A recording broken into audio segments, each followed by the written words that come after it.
we're going to be talking about transport announcement. You've got... Why can't they bring in this is an event that the happened, knife law like how they brought in the dog law? But look how this woman schools this idiot here. Representative of the government today.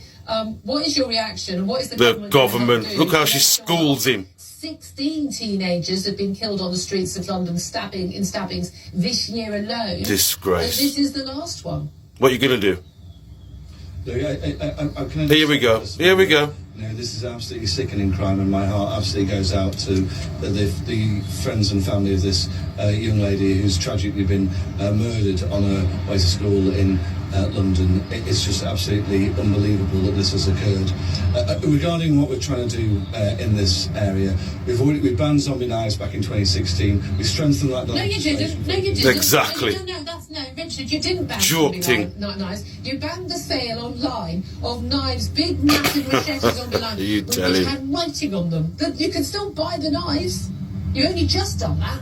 And then in 2019, we then strengthened. I love this woman. And we're going further again. I love her. In that space, because and particularly Jesus, this is the government of these knives as well, with tougher sentences. That's what the Prime Minister is referring to with the Prime Minister's most recent announcement in that space. The thing is, we've also had lots of announcements about stopping. Yes. We've had lots of announcements about how if you're caught carrying a knife, you'll go to jail. Automatic penalty to the second time. The reality is, most people caught with a knife, even on a second occasion, don't go behind bars. So, how are we going to tackle this issue if these youngsters are more afraid of someone else with a knife than they are of the authorities?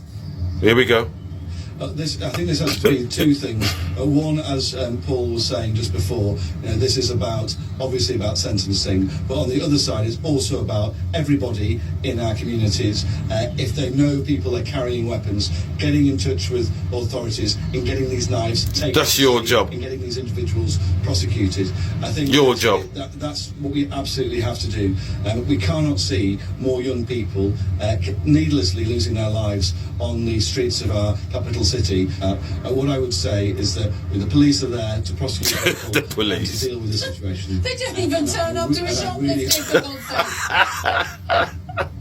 You're finished. What I would say is not talk down the police, not say there's nothing that can be done, because actually people are being prosecuted in prison, and that's what should happen. Okay, but they're not. And we're going to go round in circles. But they're not being. They're not being, Richard. You can keep saying it, but it doesn't ever happen. To be very finished. Done. Finished. If you're going around saying, I'm not serious? Yeah. Do you think I'm not serious? Do you know how many times I've had to talk about children being killed in the streets of this city? Do you know what I mean? Do you think I'm not serious about this? You joker. Finish him. Last night to check that she was safe because she was late home. Disgrace. Every parent in this city, every parent in this city, in a town in this country, wasn't terrified out of their bloody wits yesterday that their child wouldn't come home. Everyone's serious about this, apart from the government, apart from the mayor, apart from the police. Well said.